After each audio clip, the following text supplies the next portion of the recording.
Hare Krishna. So, thank you for coming today. Let's begin with a simple prayer. So many of you are aware of this. I'll be writing and drawing something over here. Okay.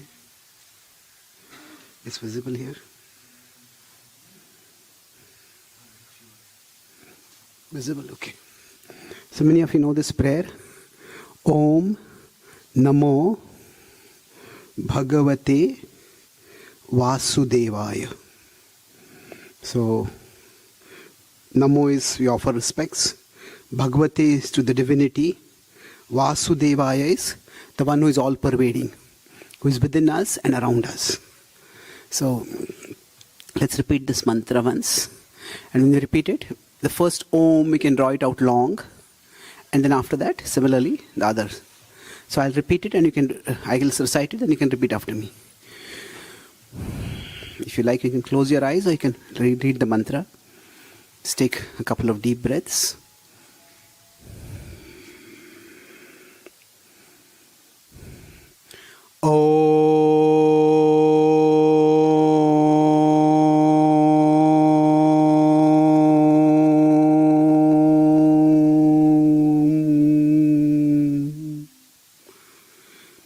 Namo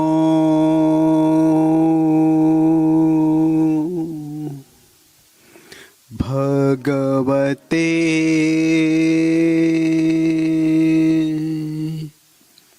Vasudevaya.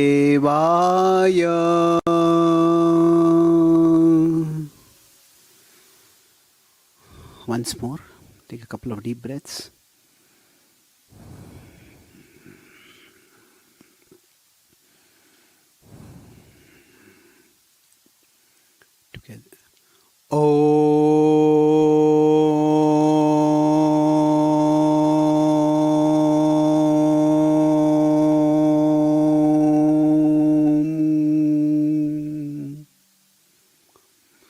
Namo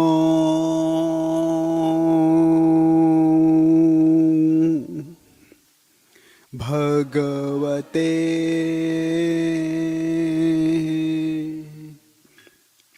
Vasudevaya.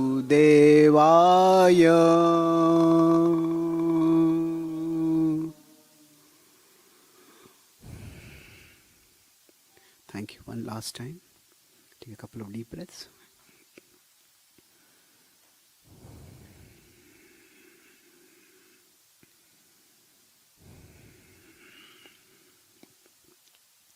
Om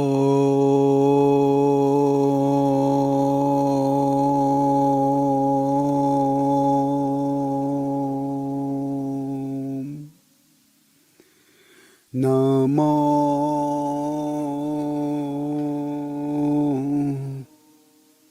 Bhagavate Vasudevaya.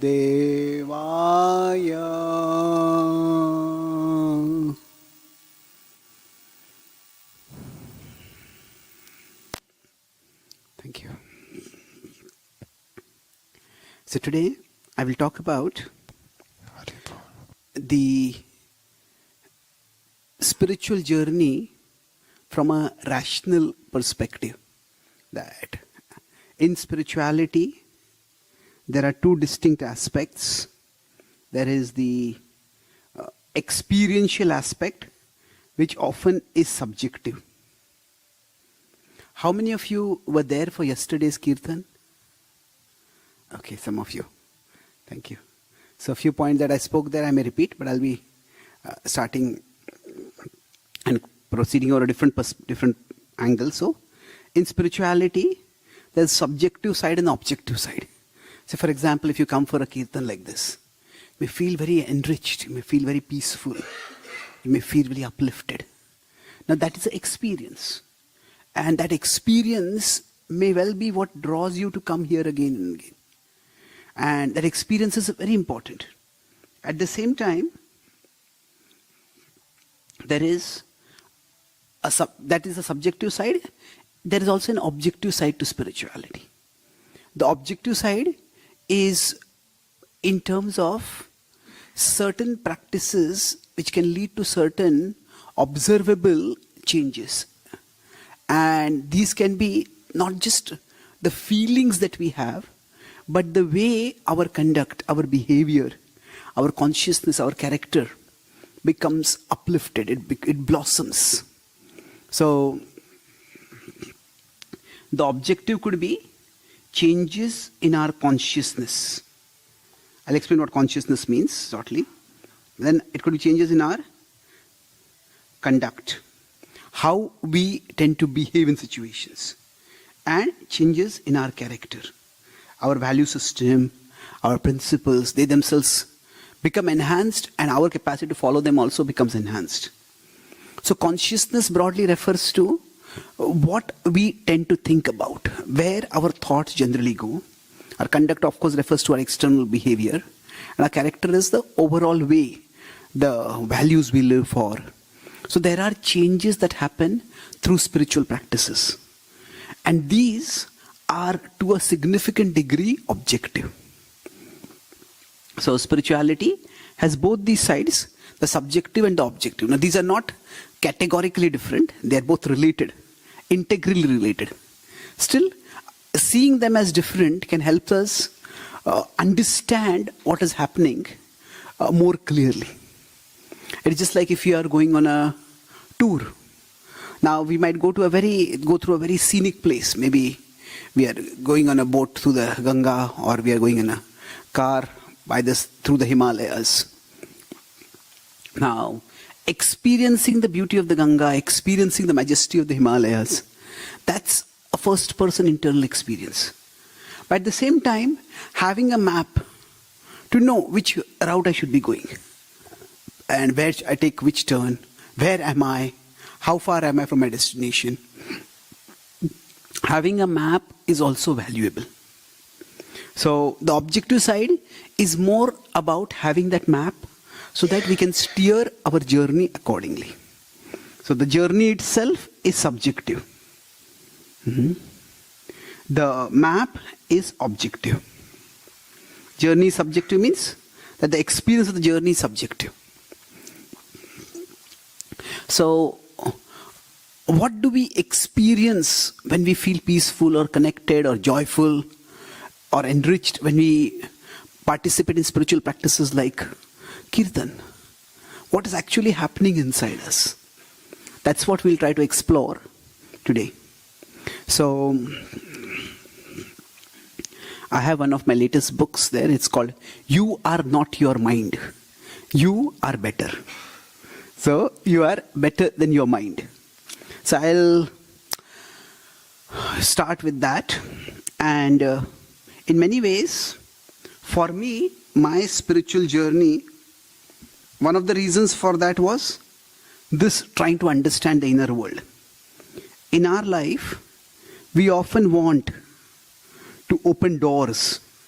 When these doors open, we can have opportunities. A door could be a good education, a good job.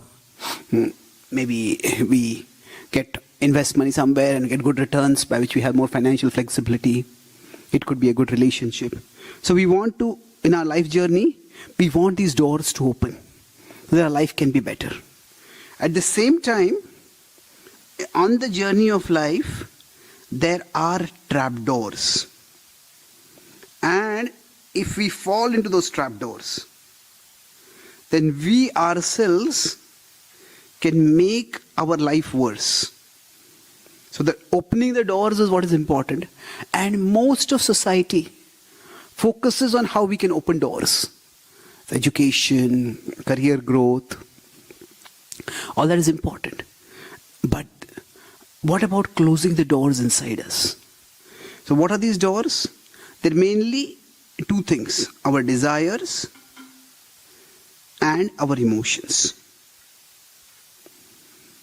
So these arise ultimately from our conceptions. So our desires can be addictive. Somebody might have a difficult relationship with alcohol or drugs or whatever. Our emotions can tend to be negative. So we may always, whenever some situation comes up, we may face too much anxiety, too much negativity. Some people are always most chronically pessimistic. That means even if something good happens, rather than appreciating the good has happened and feeling happy, they become nervous. Oh, now something good has happened, now something bad is going to happen. So now living, we all have fear in life, and life is uncertain. Some amount of fear is unavoidable. But there is living with fear, and there is living in fear. We all have some fears we can't avoid. But fear as a companion is one thing. Fear as a prison is quite another. So people for whom negative emotions are too much, fear is their prison. It becomes the jail in which they are living. Now beyond these are our conceptions of life. Conceptions means, what is life meant for? How do I find meaning in life? So these themselves can sometimes be negative. So we'll focus on the first two, but we'll talk a little bit about third also. So closing these trapdoors is important in life also. Now, the spiritual journey is about understanding where those trapdoors come from and how I can close these trapdoors. So now the subjective aspect of this could be, each of us may have a slightly different trapdoor. I may feel anxious about dark places. Somebody else may feel anxious about dogs. Somebody else may feel anxious about heights. So the principle of anxiety, or even could go further to phobia or whatever, that is universal. The specific may vary. So we are focusing on the objective part. So now what happens? The Gita explains that our existence is 3 level. That each one of us, we have our physical side, that is the body. Then we have our mind. And beyond this, our spiritual side, that is the soul.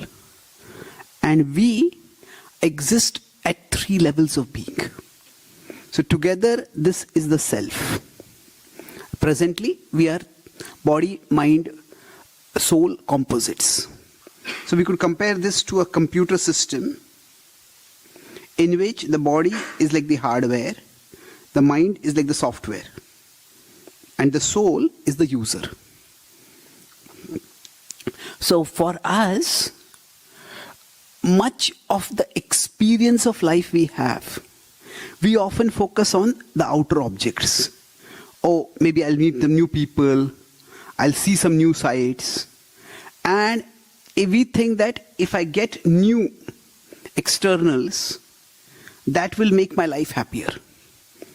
That will bring some freshness in my life. And there is some truth to it, no doubt. Meeting new people, going to new places, trying out new things. There's some excitement, some novelty in that. At the same time, all these new things, they come to us through the body-mind machine. So the body-mind machine is, if I consider over here, can you see the light over here now? So, can you see the light now? Is the light still there? It is there, but you can't see it, yeah. So this source of light, that is the soul. And the beam of light coming from the soul is consciousness, is Chaitanya. So there's Atma and there is Chaitanya. So from the soul comes the beam of light, that is consciousness. And then that moves outward to the external world.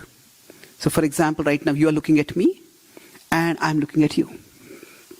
So consciousness moves outward and perceives things and then comes back inside. And then we process things. And after we process things, then we act on them. We pursue certain things. So basically you could say the journey of, if this is the self, the journey of consciousness is 3 stages. We perceive, then we process, and accordingly we pursue.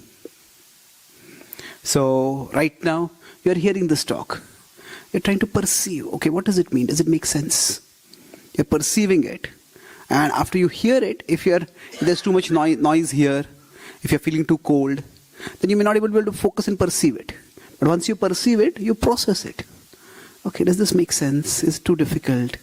Is it too basic? Now, based on how you process it, you may decide whether you want to pursue it. Okay, you may lean forward to understand it more. You want to relax so that you can be comfortable as you're listening. Or you may think, can I slip out of here? Maybe nobody will notice. This is getting boring. So we pursue accordingly. So basically inside us, these three things are constantly happening. We are perceiving, we are processing, and then we are pursuing. So broadly, I talked about these three things. We perceive, associated with what we perceive, we often have emotions. I like this, I don't like this. We process based on our conceptions. And then when we pursue, that's where our desires come in. We pursue according to our desires. Let's put it here.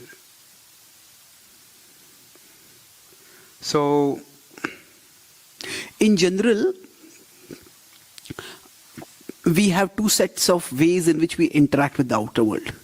One is called the knowledge senses, the eyes, ears, nose, like that. And then we have the working senses, the hands, legs.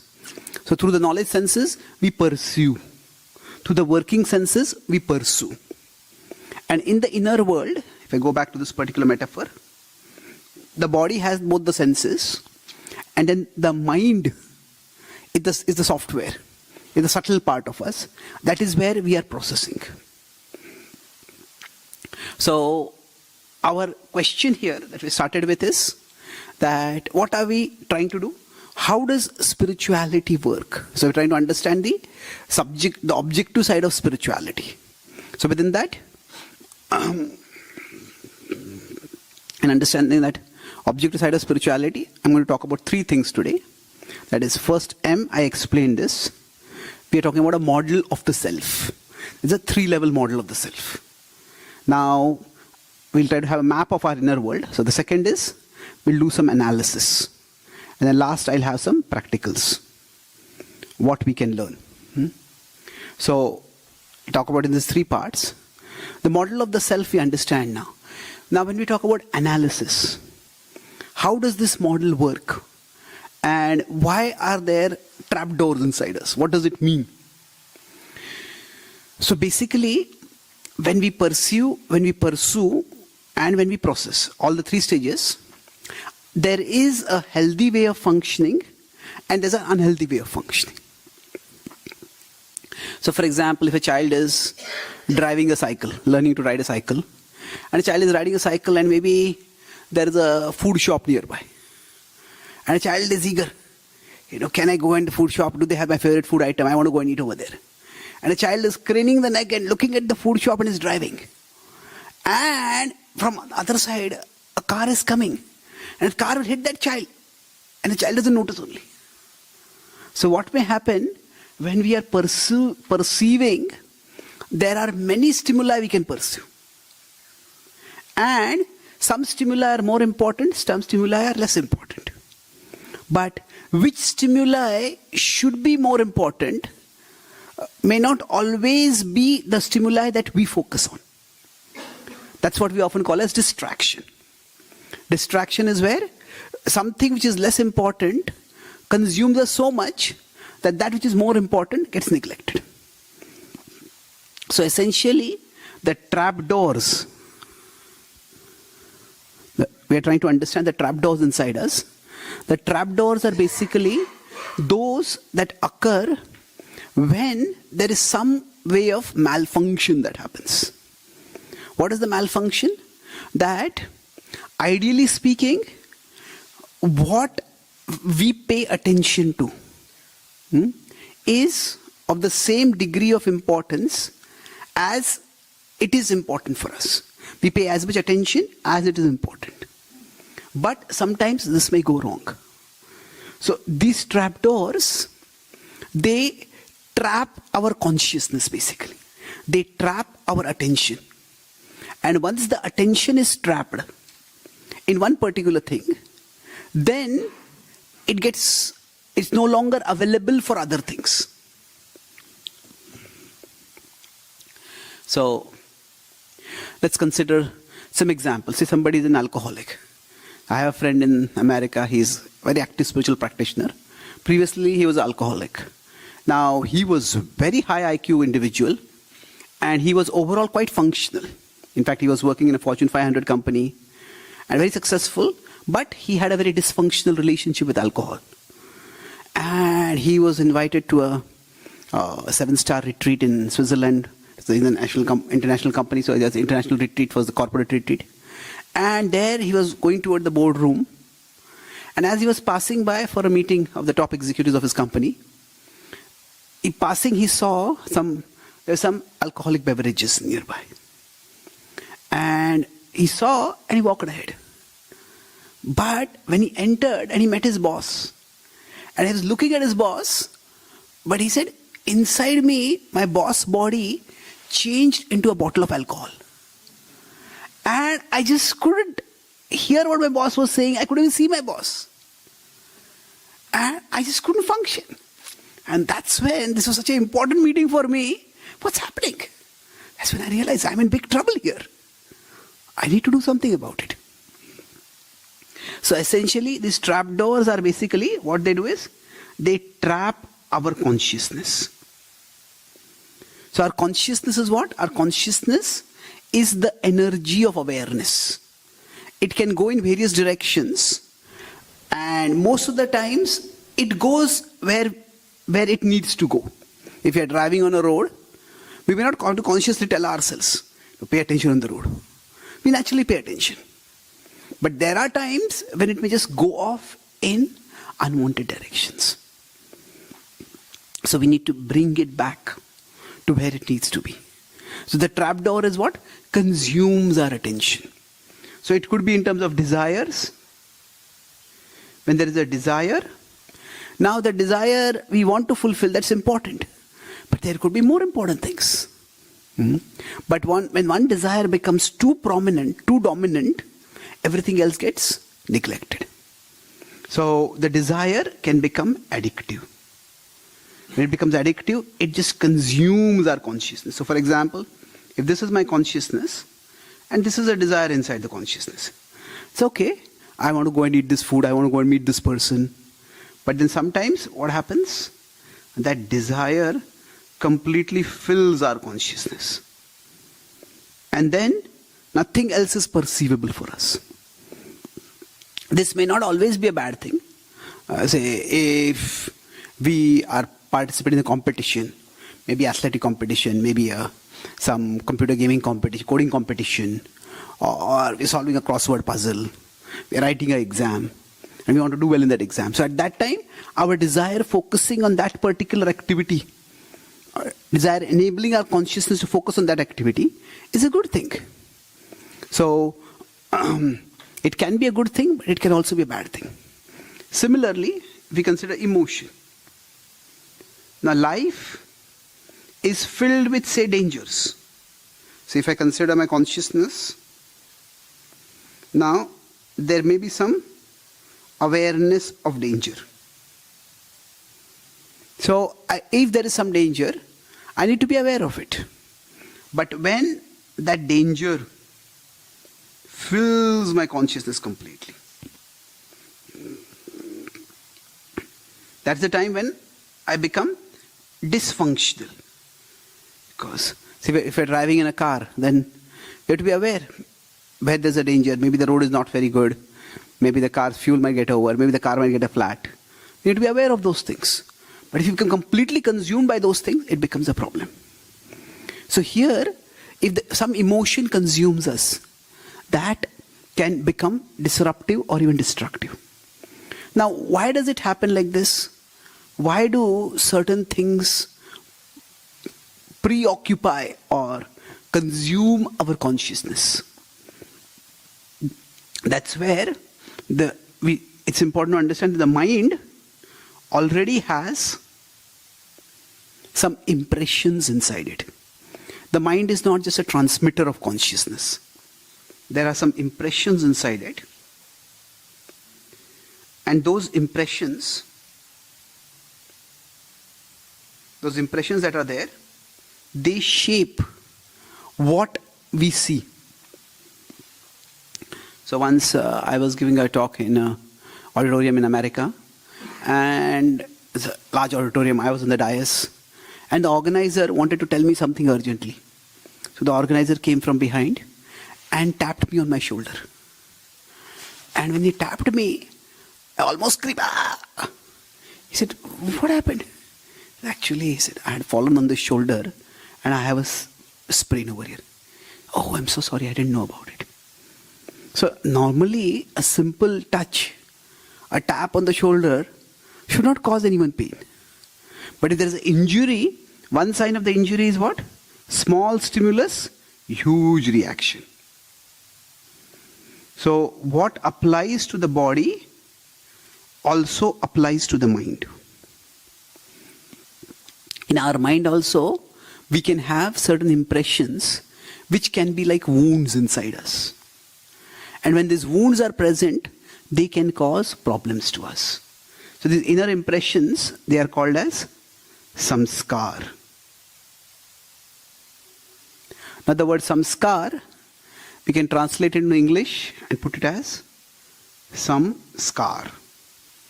So we all have some or the other scar in our psyche.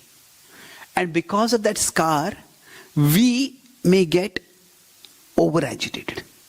So somebody who does not have a samskar of alcoholism, say, they may see a drink and they may not get agitated by it. But somebody, say, who was bitten by a dog in their childhood, and now when they see a dog, even it's a cute, cuddly little poodle, when they see it, they start feeling fear. So what has happened? That has triggered something inside them. So for us, these impressions that are there inside the mind, they become like, especially the unhealthy impressions or the wounds that are there inside us, they become trapdoors. When they get triggered, our consciousness gets consumed by them. And then we are not able to function. So, for all of us, we may have different wounds inside us. And now, I'll make two more points in this analysis and I'll go to the practical part at the end. So, for us, the mind can do multiple functions. At one level, the mind is like a window. Through the mind, the consciousness goes outward. And while going outward, so when I say it's a window, I could use another word for it. It's not through the window, we see things which are outside. But we could say it's also like a screen. So what's outside is projected. Normally a window is simply a neutral passageway through which we see what is outside. But when there is a screen, what happens? Certain things can be maximized on the screen, certain things can be minimized. So now outside that window, say now it's dark, but say outside that window, there are 4 people over there. Maybe there's a road over there and I can see 4 people.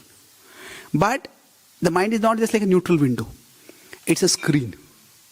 So now if one of those people, if I like them, then that person is present, immediately I may get excited. Hey, I want to meet this person. There's some person I just don't like. Maybe that person spoke something which hurt me. Then why is this person here? I don't want this person to be here. I was in Texas. I was at one person's home for a program. So they had put a quote on their wall in the main hall. All our guests make us happy. Some by arriving, some by leaving. And then they said, italics, they said, which category you will fall into depends on how you behave. So now, the point is that some people may just get magnified in the screen of our mind. So at one level, the mind is like a screen. And at the level of the screen, because of whatever impressions are there, as I said, some things get magnified or minimized. But the mind also acts as a mirror. Mirror means that it helps us to see ourselves. We all have particular,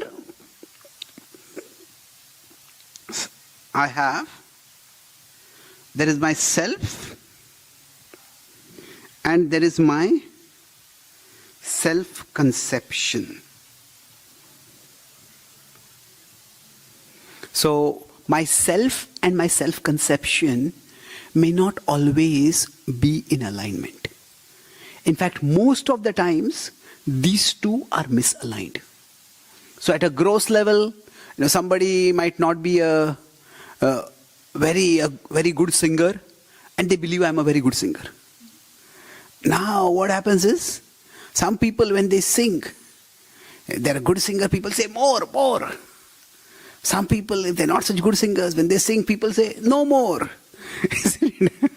So the idea is, now if that level of misconception is there, then just by seeing people's feedback, you may realize that, oh, okay, maybe I'm not that good a singer. Some people may think, okay, I'm physically very well built. But then there's a huge suitcase. Some guest comes to our home, they got a huge suitcase. Okay, I may think I can lift it. But I try to lift it, and it's a 40-50 kg suitcase. And if I try to lift it, then I become a burden that others have to lift on a stretcher after some time. So the thing is, if our self and our self-conception mismatch at the physical level, in terms of some physical skills, physical strengths, it's relatively easy to understand that. But there can be, if the self-conception, if this word is a little unfamiliar, we can talk about our image. See, we all have our image of ourselves. Some people may be very, say, body image conscious. And some people may be very reputation conscious.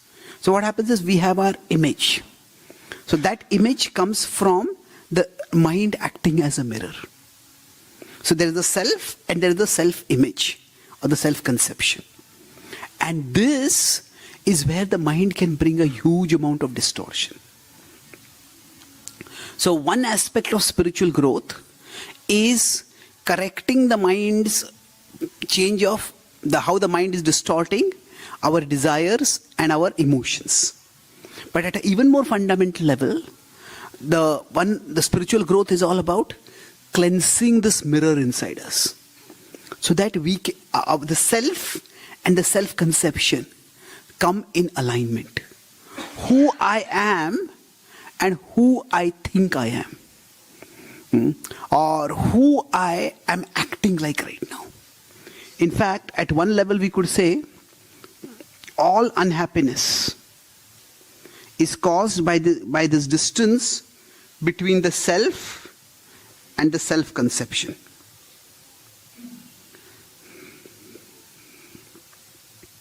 So now the mind's desires, emotions and our self-conception, these are not completely unrelated. Say if somebody is an alcoholic. Now being an alcoholic is a problem. But what becomes a bigger problem is if that person denies they're an alcoholic. Then it's very difficult to help them. There's a British thinker, I think Oscar Wilde, he said, giving up smoking is the easiest thing in the world. I have done it over 100 times.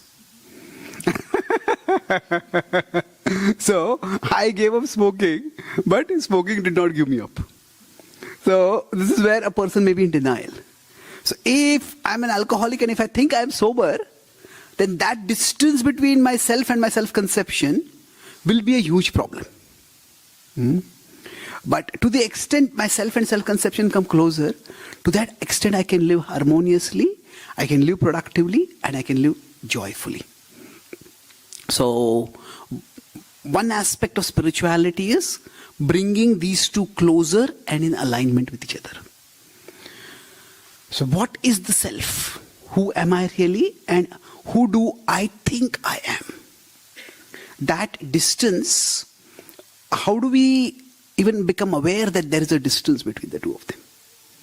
And how do we bridge that distance? How do we bring the two closer to each other? So there are moments. So for example, when we participate in activities like Kirtan. So what is happening? Now each one of us, each one of you come here over here, you have your own history, you have your background, your career, your your particular nationality, your particular education. You all come from different backgrounds which lead to different conceptions. But yet, independent of what your conceptions might be, you experience something uplifting. You experience something special, something enriching. And such spiritual experiences, often they just transcend, they go beyond all categories of conceptions that we may have from our past. So they remind us that, or at least point us toward the possibility that there is some reality, something at my core which is getting awakened, which is relishing this experience. And awakening it more may open the door for more such experiences for me.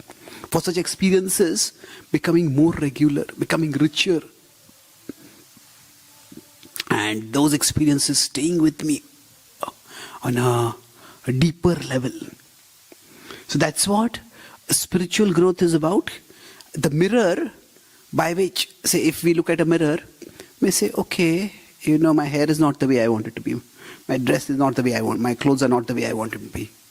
Maybe, say, apply this to maybe this is not the way I want it to be. Then we can fix it. But if we don't have that mirror, or that mirror is distorted, then we may not be able to understand also what we are doing. So getting the two aligned together, that is another aspect of spirituality.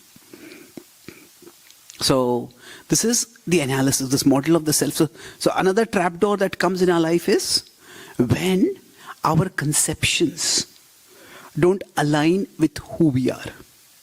So this can lead to, this is not just a casual problem. It can be a casual problem, but sometimes it can be a catastrophic problem also. How? Everybody will experience loss in life. Loss could be, we apply for an interview and we don't pass the interview. If we may have a job and we lose the job. We might be in a relationship and that relationship may end. So there are various ways in which we may experience loss. Now, when that loss comes on the mind, at that time the mind may process it as, I have lost. And this is good.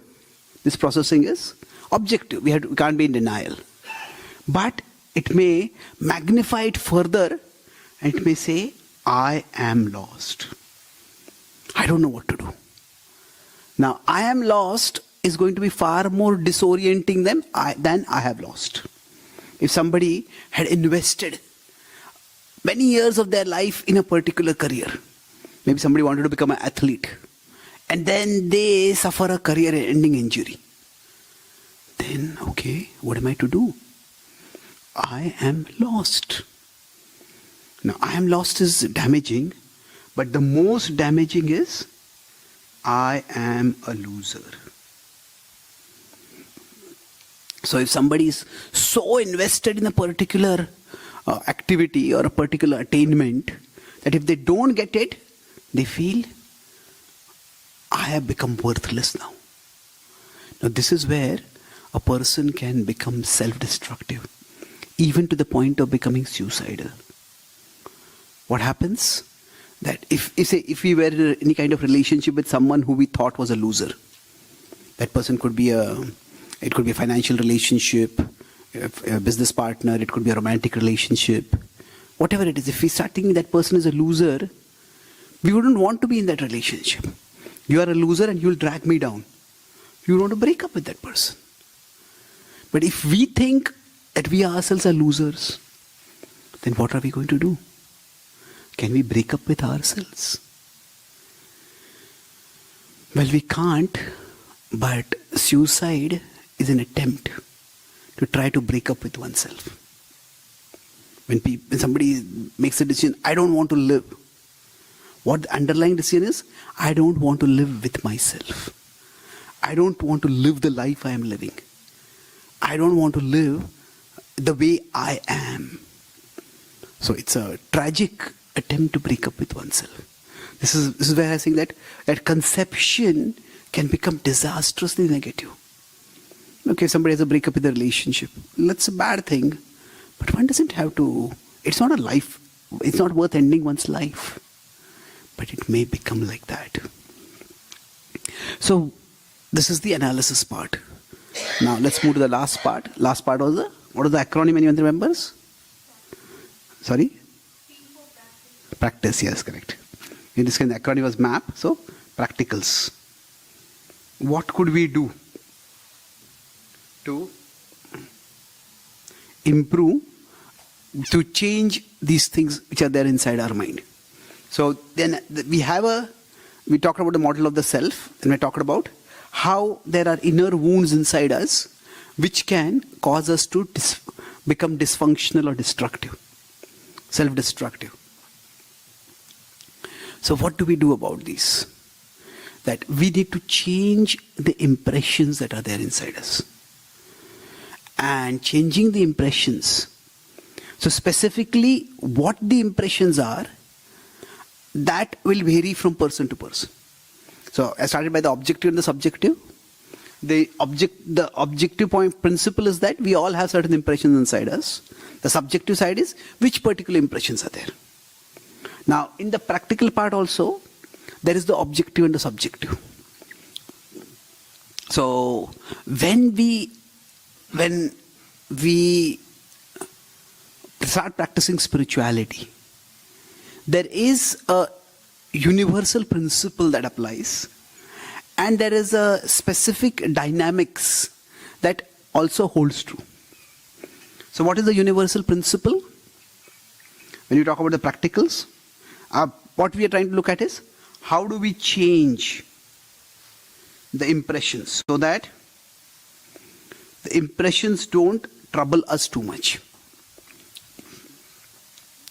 So that, say, unwanted windows don't open up. Certain things, the trap doors don't trap our consciousness. So for this, the process of changing the impressions, there is a objective aspect to it and there is a subjective aspect to it. The subjective aspect is that if I consider I said the mind is like a software. So if the software, then it has certain impressions within it which are like its programs. So the mind is programmed in a particular way. And we need to reprogram it. So to the extent we reprogram it, to that extent, the mind will start working for us instead of against us. So what does it mean to reprogram it? That basically, if in this conception, the mind is just a machine. It's mechanical. And it's mechanical means that, say, if we have visited particular websites repeatedly, one particular website we have visited repeatedly, then what happens? Whenever we type anything related with that, say I'm based in Mumbai, there is a small thing in Mumbai. Have any of you heard of this? So, it's called Bollywood. It's the Indian movie industry. Of course, the Indian movie industry is much more than Bollywood. But Bollywood is a much major part of the Indian movie industry. So now if somebody has visited their a website called Bollywood.com, they visit 5 times, 10 times, 50 times. And now they come for a spiritual talk like this. And they hear, okay, this talk is about the Bhagavad-Gita. So now what happens? They say, okay, I want to know what is the Bhagavad-Gita. So they start typing Bhagavad-Gita. And they type B. And what will happen? Bollywood will come. That will come as an autocomplete. So that they may not want to go to that Bollywood.com, but it will come as autocomplete. That's because it's stored in their browser history. So the mind, so the browser, it's not that the browser is intentionally trying to distract them. The browser is only making it easier for us to visit the site that we had visited earlier. So now, if we want to visit Bhagavad-Gita.com, we have to type it all out. Bhagavad-Gita.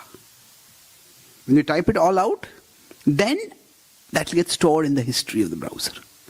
Next time when we want to visit, still Bollywood might come as the first, but Bhagavad-Gita would also come below somewhere as another option. If we keep visiting this, then what will happen? keep visiting Bhagavad-Gita, then eventually that will come as the top autocomplete.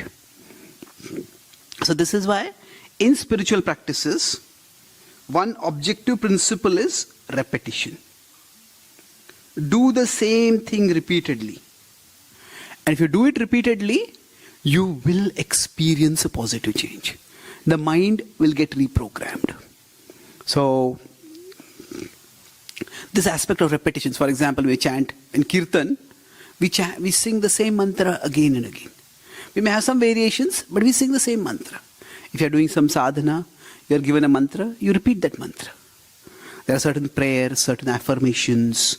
If you are breathing, we breathe in and breathe out repeatedly. So there is a repetition. So repetition is very powerful in reprogramming the mind. This is the objective side of it. Now, the subjective side of it is that how does the repetition work for whom? Which repetition we find it easier to do, which repetition we find difficult to do. Which things connect with us immediately, which things don't connect with us. That will vary from person to person. That for each one of us, the mind has its natural flows. And we can't completely change them, nor do we need to change them. So, it's like the Ganga is here itself. Now, if the Ganga is flowing, now normally in a river, what happens? There is one direction the current is flowing.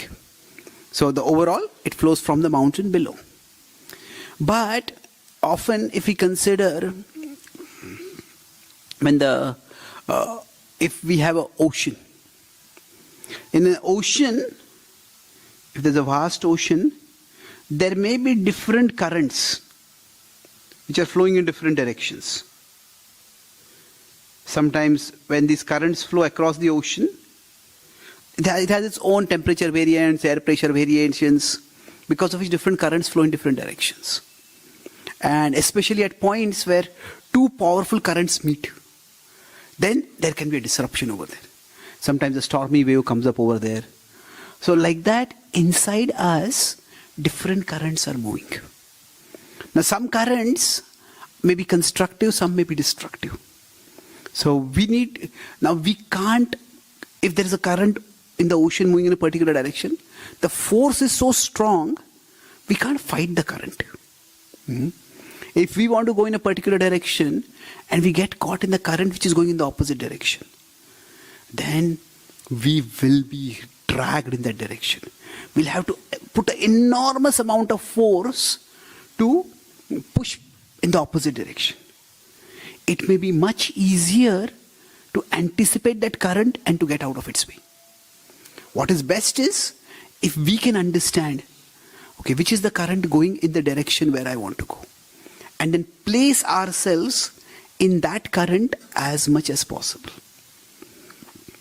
If we do that, then we will be able to move much more smoothly in the direction we want to go. So this is the inner work that is completely individual. So some of us may be attracted more to music. Some of us may be attracted more to language and words. Some of us may be attracted more to art. Some of us may be attracted more to nature. Some of us may be attracted more towards doing some practical action, making something, doing some volunteering work. So these are the natural flows inside us. And understanding those flows and directing those flows constructively. That's how the inner fight, inner struggle, the inner opposition will become lesser. So among all these currents that are there is yesterday I was discussing this topic about, is spirituality about self-acceptance or is it about self-transformation? The way I am, I come to peace with myself, acceptance. Or I put a lot of force, come on, this is not the way I want to be. I need to change myself. So spirituality is about both. So there are some currents, say if we want to go in this direction, this is the desirable direction. and say this is the undesirable direction, the opposite. So now for us, the currents which are there inside us which go in a particular direction, we need to, for these currents, there is self-acceptance. Yeah, this is the current that are naturally there in me. I can't change them automatically. We can try to get interested in some things, but there are some things for which we have natural interest, and it's very easy to act accordingly. Now some currents may be going completely in opposite directions. So that is where we need self-transformation. We may not be able to stop those currents, but we can make sure that we don't get caught in those currents. So then we can move in the opposite direction. Now combine this current metaphor with the earlier metaphor of the program, the inner wounds. Like I said, you touch and immediately you feel some pain over there, because that's a wound over there. So these currents are constantly flowing inside us, but they may be flowing at a subtle level, at a subconscious level, and something triggers them and they come at a conscious level and they become overpowering at a particular time. So what we need to do, we need to become conscious of those currents and then alter them. That either I tap the current which is going in a constructive direction, or I move out of the current which is going in a destructive direction. This is the inner homework that each one of us can do. There is no formula for spiritual growth. There are certain principles which are important to understand. But how I engage with my mind, how I engage my mind, that is something which each one of us has to do individually. So I'll summarize what I discussed today, and then we can have some questions. And I talked broadly about spirituality, how we can approach it rationally, the objective side of spirituality. So I used the acronym MAP for it. So spirituality has a subjective side which is associated with our experiences, and we have an objective side which is associated with our consciousness, our conduct, and in the long run our character. So these are subjectively we may feel good, and that's wonderful, but objectively if these are changing, then that is where we are, our spirituality is really working for us. So within this, the model, to understand how this happens, we talk about this 3-level model, that there is the soul, there is the mind, and there's the body. And we do 3 things. We perceive, that's associated with our emotions. Then we process it inside.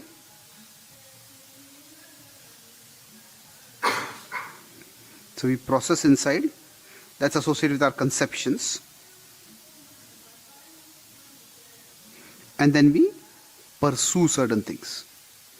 So what we pursue is associated with our desires. So for all of us, when we are functioning with this model, the mind is like the software. Now this software often affects us. So we may want to open big doors for us to move aside in life, but these trap doors, if we don't close, we will fall inside them, and we can ruin our life. So these trap doors are our desires, emotions, and conceptions. And what happens, the characteristic of having a trap door is a small action and a very strong reaction. A small stimulus and a very severe reaction. What can apply at the level of the body, it can also apply at the level of the mind. So this severe reaction, what is it? It traps our consciousness. So we can't think of anything. We are discussing about our self and our self-image. So the mind is both a mirror and a screen. So the screen, it may enlarge certain things and reduce certain things. That is problematic. But if the mind distorts our own conception, that can be much more damaging. I talked about how when we face loss, we may think, I am a loser. And that could be disastrous. And finally, in terms of practicals, I talked about how there is a objective side, that is repetition to reprogram the mind. And the subjective side is, it's almost like an inner investigation each one of us needs to do. What are the current inside me? And how can I tap those currents? So inner investigation, to understand the currents. So what are our innate, what are the way my mind works? And how can I get that mind to work? So here the metaphor is the mind is more like a program, and here we can reprogram it. But here often the metaphor of the mind is much more alive. It's like a child, or it's like a monkey. It's an individual. It needs to be understood. It is, then we can channel it accordingly. So thank you very much. Hare Krishna.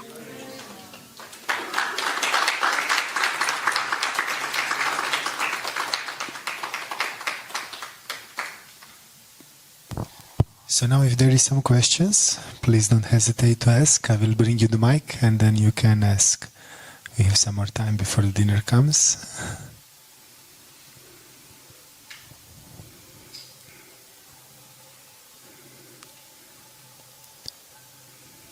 If there is no question, you can also share something that was very interesting for you and practical. So you can start up a little bit the thoughtfulness.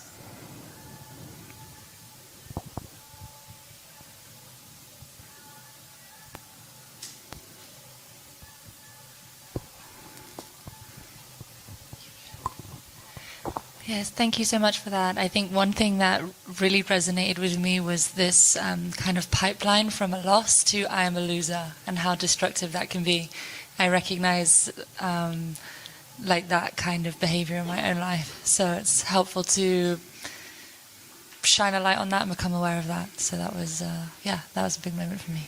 Yeah, thank you. It's something which can be very discouraging. And many times when we have mood swings, this is what has happened inside us.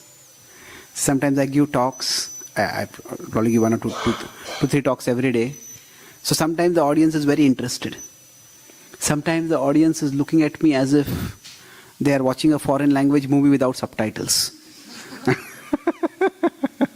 So now, when that happens, I ask one of my sometimes when that happens, then inside me a voice comes, you are a terrible speaker. You are a bad teacher. Hey, you just get caught in your head, you're too conceptual, this, that.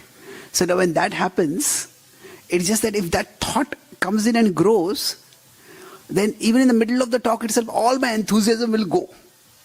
And just suddenly it feels as if the energy source has been taken away from me. So I asked one of my teachers that if I am facing an audience, if I am addressing an audience which is not very enthusiastic, how should I maintain my enthusiasm? So he told me, think of that as a practice run for a future talk when the audience will be enthusiastic. So what is happening over there is just create a bigger picture. That this is not the ultimate thing. This is not the only thing. So the loss is there. But when you start making I'm a loser, what is happening is we are making that loss as a permanent self-definition. So rather than saying that seeing that, contextualizing it, this is one thing that happens in my life. Thank you. Thank you. you. Yes, please. Mic reach there. Hare Krishna. I just want to know, if someone is stuck with the thought, I am loser, how can he or she can get out from this kind of zone? Yeah. Thank you. You can sit comfortably, please. So if we are caught in the thought that I am a loser, how can we get out of it? In general, what has happened is that something negative has happened and that has become magnified. So like if we consider our phone, on our phone, sometimes a notification comes and some notifications are just like come as one line. Some notifications may come as a full screen pop-up. And sometimes there are some very aggressive programs. They want to install themselves. So what happens? They come so forcefully that they occupy the screen. And do you want to install this program? Normally it will yes or no and we have to tick something. But some program the yes is there and within 10 seconds if you don't click it, it doesn't go off. Sometimes some movie starts, some video starts playing and the cross button, where it is we can't see it only. It's so merged in the background color that you can't see it. And then before we can say no to it, it just starts playing on its own. So similarly, what happens inside us, that one particular, that I am a loser, that screen has got popped up. That particular image is started playing. And it's very difficult in the mental domain to do a negative. Do a negative means what? That in the domain of the mind, we can never do a don't. So if I tell you, don't think of a pink monkey. Now you may have never thought of a pink monkey, but as soon as I tell you, don't think of a pink monkey, and you start thinking, oh, where did this pink monkey come from? Did it genetically mutated? Did it fall in a pink bottle of water bucket? What happened? You start thinking about it. So we can't do a don't. That's why if something negative is going on in the mind, just telling the mind, don't think negative, don't think negative. That doesn't work. I find when negative comes up, a simple 3-set principle to deal with the negative, to remain positive. Look for something bad has happened in our life. And that is becoming projected. That is becoming very big. So when this is happening inside us, it is bad, but we start thinking it is disastrous, it is catastrophic. Like a catastrophe, it is going to be destroying us completely. So at that time, the first step is look for the good around the bad. Rather than trying to say this is not bad, look for the good around the bad. So if, for example, we lost a job, that negative is there and the mind is saying, this is terrible, I'm a loser. Okay, look for the good around the bad. You know, maybe I have a family, I have supportive family with me. I have got some savings in my bank. I have got good health. I got some decent education. So all those do not change the fact that I have lost my job. But still, look for the good around the bad. So rather than trying to minimize the program, we can't minimize the program sometimes, especially in the mind. But what we can do is, we can maximize something else. We can find out something else to maximize. That's why it's important that we take some time consciously in our life to count our blessings. And what are the good things in my life?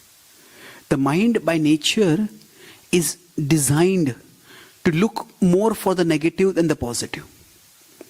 And that is not because the mind is the enemy. That is because that is what is required for survival. So if you go up the Himalayas, and now there might be a lot of beautiful scenery, there are beautiful flowers, maybe there is a particular place where the greenery is, the sunlight is touching the greenery and there's a beautiful reflection. There are many beautiful sights over there.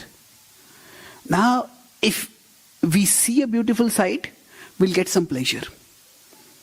But suppose there is a snake slithering by, and say it's a poisonous snake. Now, if we miss that snake, it can bite us and we can die. So the nature of the pleasure-pain balance in the world is not a balance. We can have only a finite amount of pleasure, but we can have far greater quantity of pain. And the pain can cause far greater damage to us, even permanent damage to us. So what I'm saying by this is that the mind is designed in such a way that it knows if I miss something pleasurable, okay, it's a small loss. But if I miss something painful, it could be a huge disaster. So in general, our mind is designed to notice the negatives much more than the positives. So, and in many ways, the female mind is designed much more to look for negatives than positives. That is because, biologically speaking, the females are meant to, they procreate a child and then they have a small child. And a child is especially vulnerable. And most of all, not as a child vulnerable, the child is also, especially in the early stages of life, not able to communicate the pain. So the primary caregiver of the child has to have a very high and sharp emotional radar, a very high level of emotional sensitivity. That's what keeps the child safe and alive. So now this is not intrinsically a problem. It's not necessarily a bug, it's a feature. But that feature can become a bug if we are not aware of it, if we do not manage it. So but the point I'm making is that our mind is generally designed to focus more on the negative. That's why we need to make conscious effort to focus on the positive. So to be able to look for the good around the bad, it's important that we count our blessings. That means we consciously note down, okay, what are the good things in my life? Take some time out. Don't just make a list. Write it down in such a way that there's some emotion involved in it. Yeah, this is a good thing in my life. This was something wonderful that happened. This was something that I was able to achieve. And after we count our blessings, then we need to make our blessings count. Draw on them afterwards. So look for the good around the bad is the first step. The second is, then look for the good to counter the bad. There will be 10 things good in my life. Out of those three can be used to counter what bad is there. Okay, I got some good education, I got some good experience, work experience. I got this friend circle, these contacts who can help me to find a new job. So those three things, among the good that is around the bad, what is the good that I can use to counter the bad? That way, we don't feel totally victimized by what has happened. This loss is there. That does not necessarily mean I am a loser. This gives us a sense of look for the good around the bad. This is more like at the level of perception. So when I perceive, I can see there is much good also. But then I want to pursue something. So at that time, what is the good that I can use? Look for the good to counter the bad.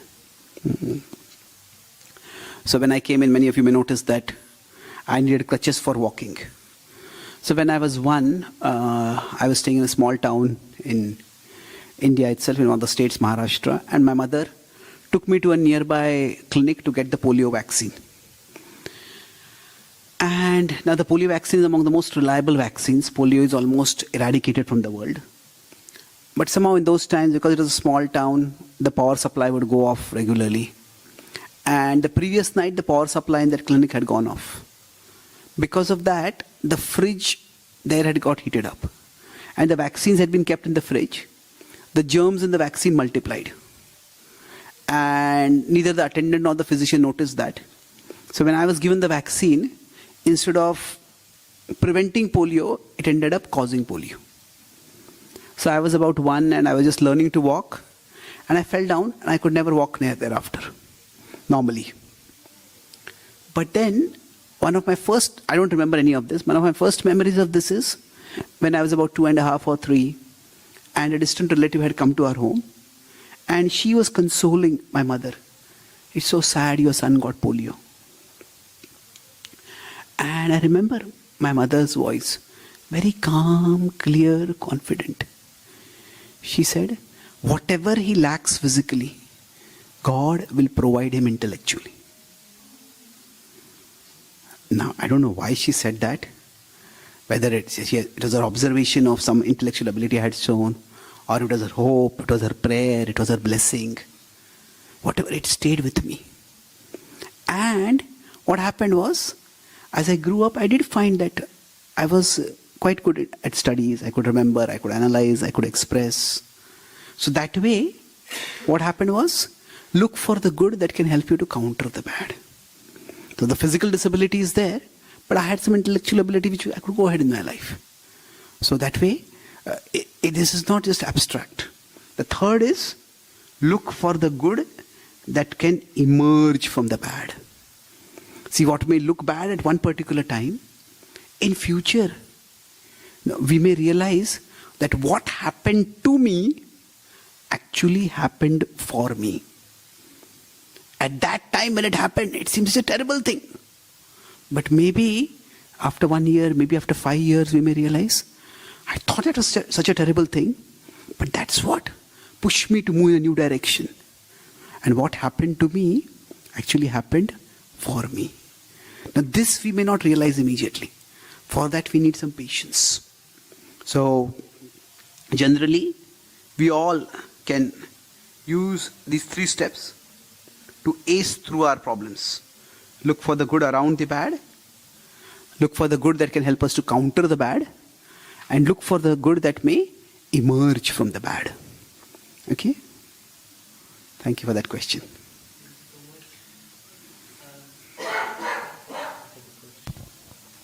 Yes, please. I feel that the impressions I have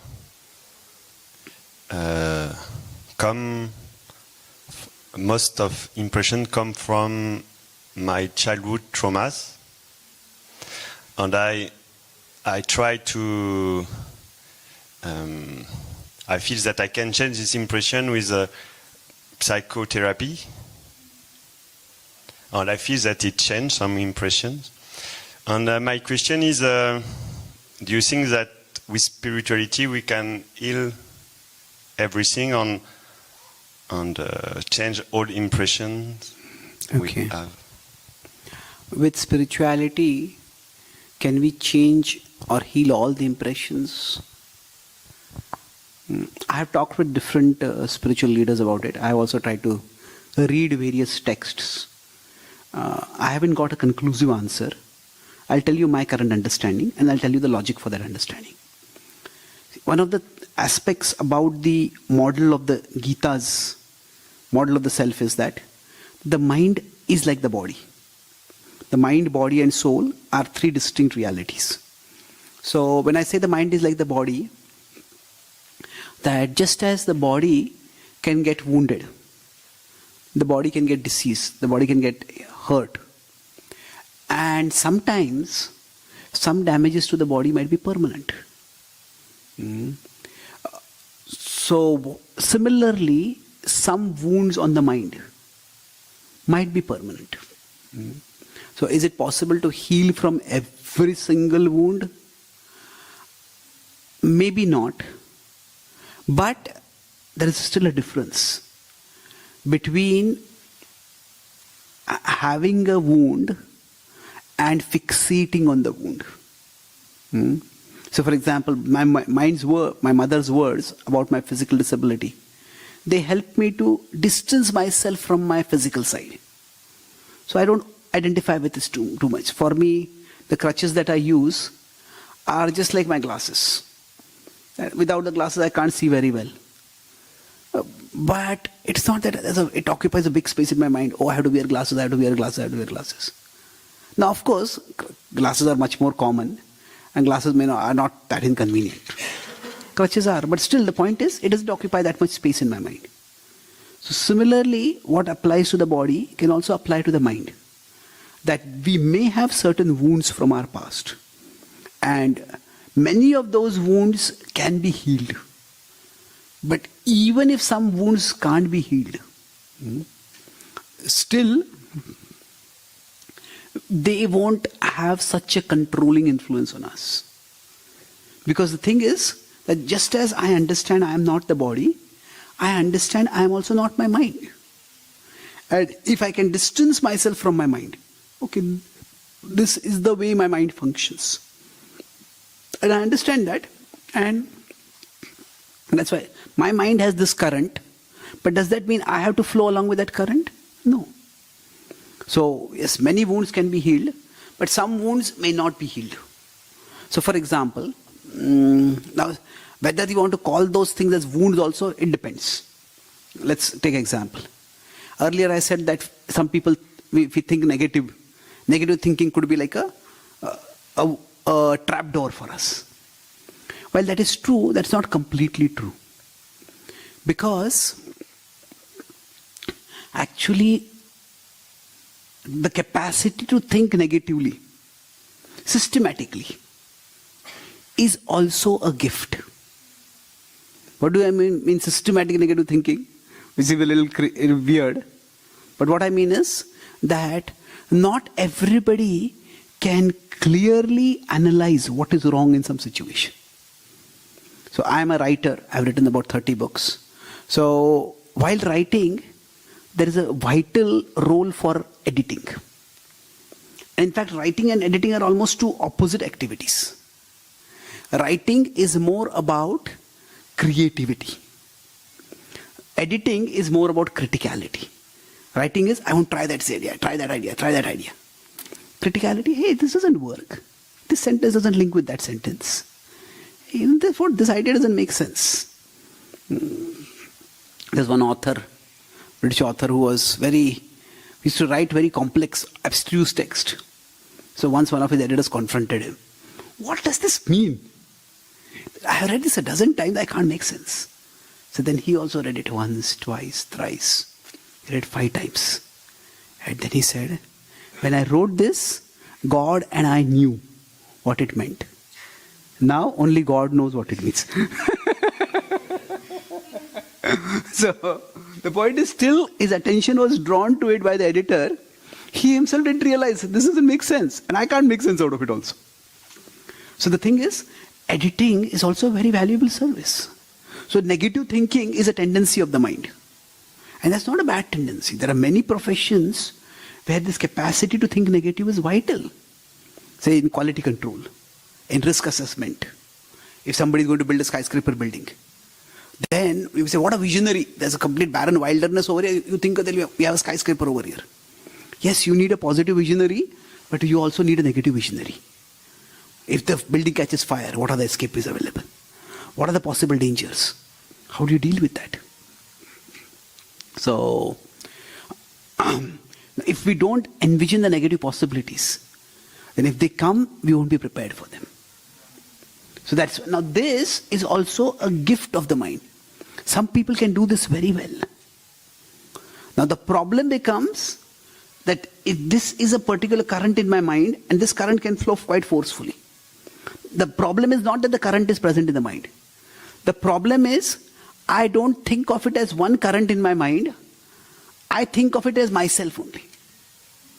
See, that means if somebody is very good at proofreading, and say it's their birthday, and their 5-year-old child writes some birthday letter or birthday card and gives to them. And they start proofreading the child's birthday message. That is not required over there. You don't turn on your proofreader's brain at that time. So, we may have certain conditionings in our mind which may not be changeable. And they may seem to be damaging for us, but we can distance ourselves from them.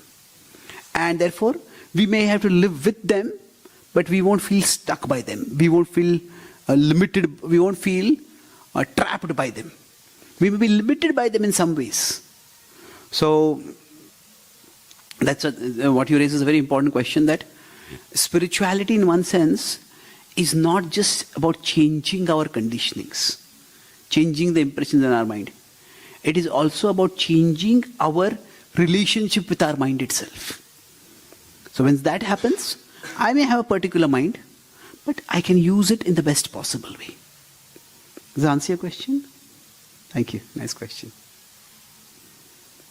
Yes, please. Okay, so last burning question.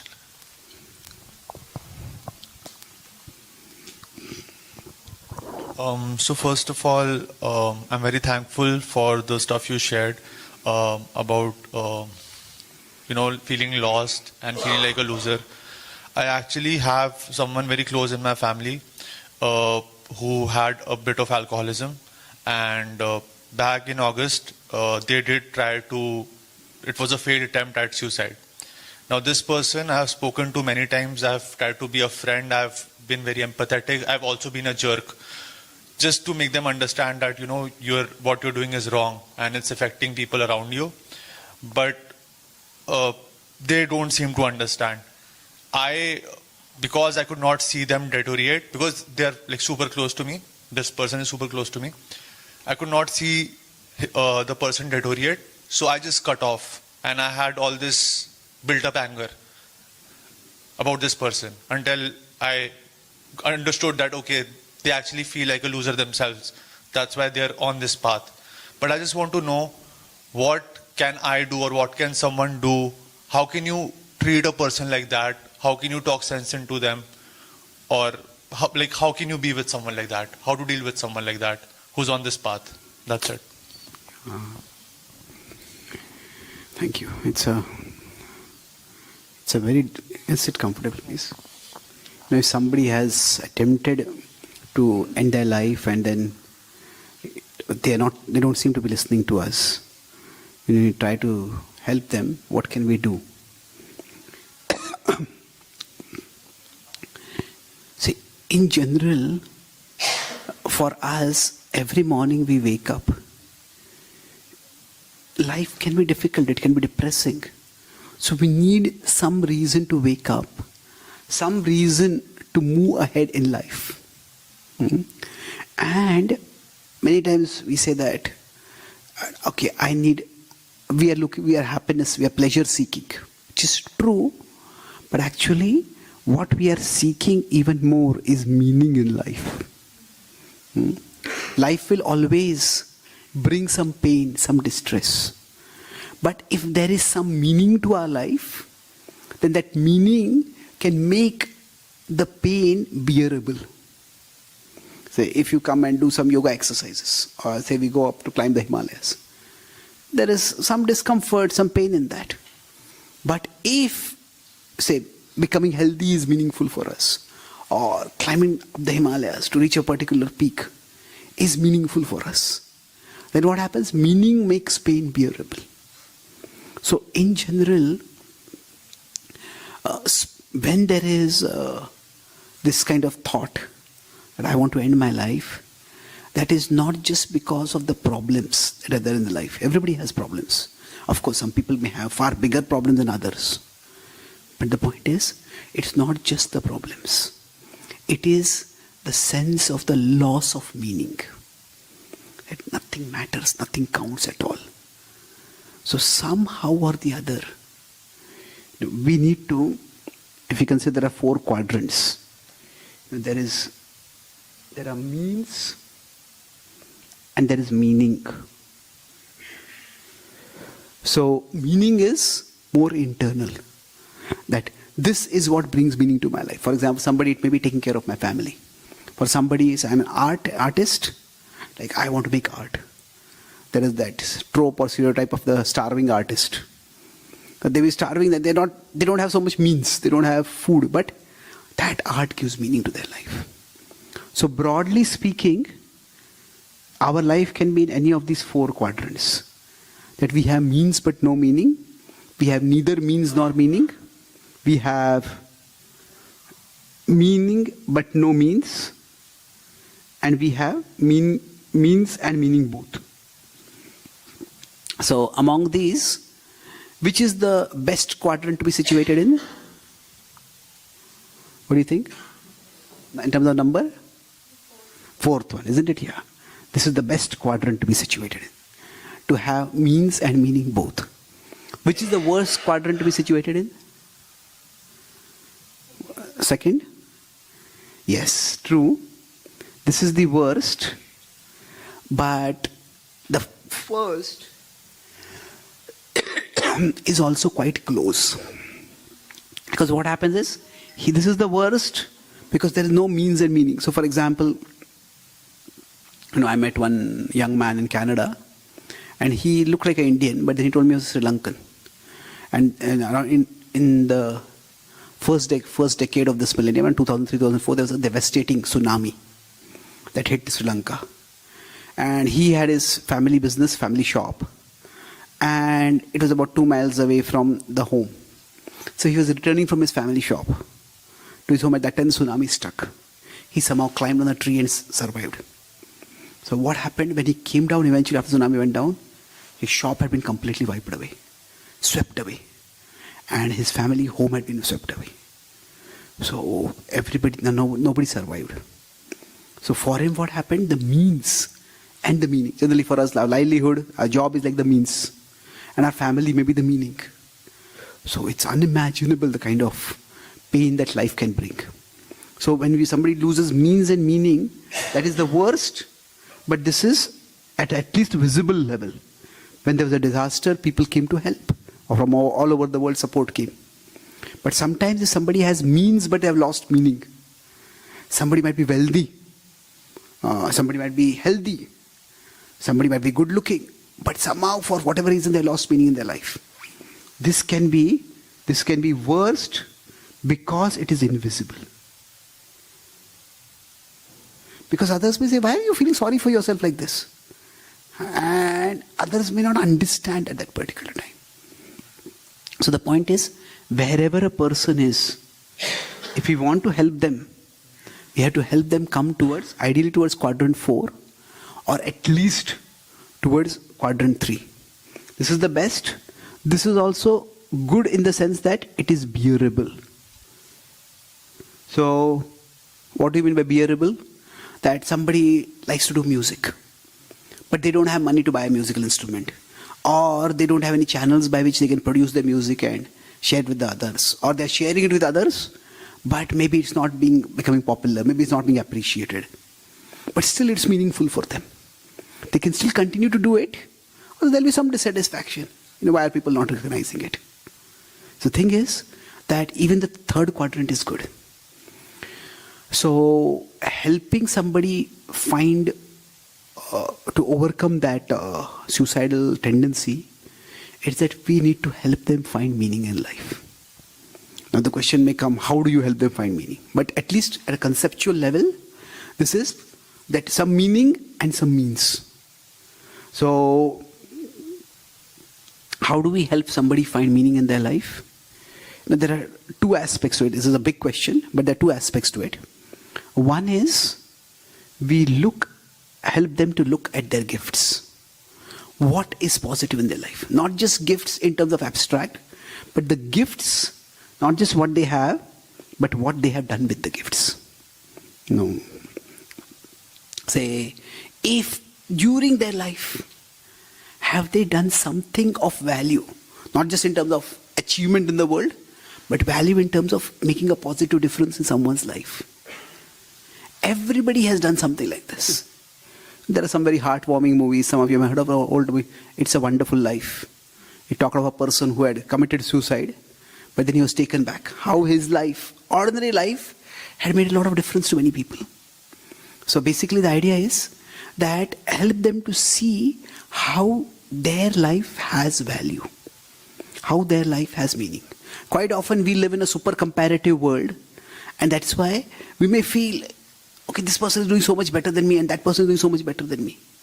There may be truth to that, but independent of comparative value, each one of us in our existence has intrinsic value. So what gifts they have and what they have done with their gifts. Some small sense. So that sense of meaning can begin even with a small sense of appreciation. So it may require some time, it may require some talking. Sometimes it may require some chastisement also. So like you said, being a jerk, so speaking strongly to them, that may also be required. But the point is, as I said, that it's not very helpful at that time to guilt them into not committing suicide. Now, what happens is, already they are feeling negative, and then we tell them, if you do this, it will cause so much pain to others. That is true, no doubt. But it's rare if that point they will appreciate that. That may only make them feel more negative. Now, of course, how the human mind works, we don't know. Sometimes people can be jolted out of their sense of stupor, the sense of mental daze that they are in, by some strong words also. So one point is the gifts that we have. So this meaning comes by appreciating the gifts that we have. And trying to appreciate them for what they are, not comparing them with others. But a far greater source of meaning comes from taking some responsibility. It could be responsibility for, maybe somebody has a pet and they take responsibility for their pet. Somebody has a family member, they take responsibility. Something beyond myself. And It could also be that I have this gift and I will take responsibility for using this gift well. And that itself, that sense of taking responsibility is called dharma in the Vedic tradition. Dharma is not meant to be like a duty that is a burden on you. That actually taking responsibility can bring meaning for any situation, in any situation for people. See, most, unfortunately, this is the last point I'll make because it's such an important question, that the way society and culture are shaped around us, often we think my meaning in my life will come by gaining recognition. That what all I am doing, when the world recognizes it, when I get some award, when I get some praise, that time that will bring meaning to my life. And there is truth to that. But those are occasional moments. So suppose somebody works for some cause, somebody works there to clean the Ganga. The Ganga is polluted, somebody works for months and years, maybe decades, and one day they get some big international award and they get some recognition. Now yes, it is not that that recognition will make all their work meaningful. No, that's a significant moment, but just serving Mother Ganga, serving this, that itself gives joy for them. That itself brings meaning. So meaning does not require gaining recognition. If that comes, that's wonderful, but that's a surplus. So if somehow we can do these two things, help them to appreciate the gifts, whatever they might be, and help them take responsibility, even in a small way, even a micro responsibility. In America, some of our Bhakti Yoga practitioners, they are they're pioneering something called bovine therapy. Bovine therapy is basically what? Bovine is the adjective for cows. So, in traditional India we call it as go seva. So they go to a cow farm, and people who may be having a lot of depression, a lot of negativity, just go and take care of cows. We serve them, offer them some water, offer them some food, maybe just gently massage them, fondle them, or just lie down and cuddle with them. You need gentle cows for cuddling, but whatever. Now this is just spending time with another living being. Not just spending what it does for me, but caring for it. Equine therapy, with respect to taking care of horses, there's been a good amount of research, and very positive research. Bovine therapy, whatever research has been done, has been even more positive. So the idea is that just getting out of the shell that the mind has constructed around us and trying to do something. So let's see how we can help them to find some meaning, and then we can help them with some means with respect to that. So means are important, but meaning is much more important. And if we can help them do both, there's nothing like it. So now meaning doesn't have to be some lifelong lasting, life-changing meaning. In this situation, what can I do that can be meaningful? So that way, slowly positivity will start coming in their lives. Okay. Thank you for that question. Thank you. Hare Krishna.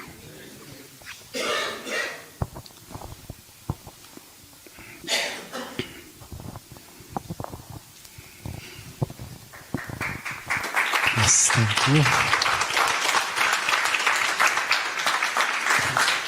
Thank you, Chaitanya Charan Prabhu. Thank you for this wonderful evening. This was very interesting, huh? So this Saturday we are going to dive even deeper. So please, whoever wants to join, you're very welcomed. There is a poster there. Just a quick announcement. Can you, so regarding the Saturday program, what I'm going to do is, I talked about the model analysis and practicals. So I'll go a little bit deeper into understanding how these wounds occur, how these wounds grow, and what does spirituality actually do. So within, like I talked about, this is like an inner map. So there are spiritual teachers who, from the past, saints and seers who have analyzed the inner journey. They are divided into various stages. And both the decrease of the negativity inside us, the decrease of the inner wounds, and the clarity of the mirror, so that we can see ourselves better. So that is called as anartha. The anarthas go down, and the artha goes up. The positivity inside us goes up. So we will dive deeper into that map, and we'll see how this inner journey can be made much more smoother and much more swifter. Thank you. Much of what I spoke today is also there in my book. Can you just... Angelica, can you just show the Angelica, book? my book, that You Are Not Your Mind. So that is a book with simple 64 question answers. Each is just 2 pages. It describes many of the common questions about the mind. So there are, like I was drawing some simple conceptographic diagrams. So there are questions: what exactly is the mind? How is it different from the brain? How are the mind and soul different? Why does the mind tend to think negative? Why is the mind so restless? So the question about, can spirituality heal all mental wounds? So when we feel hopeless, or if the mind tends to think negative, how can we bring positivity in it? So whatever I discussed and much more is there in this book. There's also another book on spiritual prayers by a great saint, Swami Prabhupada. He was going on an outreach mission to the West. And prayers are a very powerful way to bring positivity. So when we face a very difficult situation in our life, how we could pray, that's also explained in that book. So this book would be much more relevant. If any of you want, I'll be here for some time to answer any questions or to sign the book also. Thank you so much. Hare Krishna.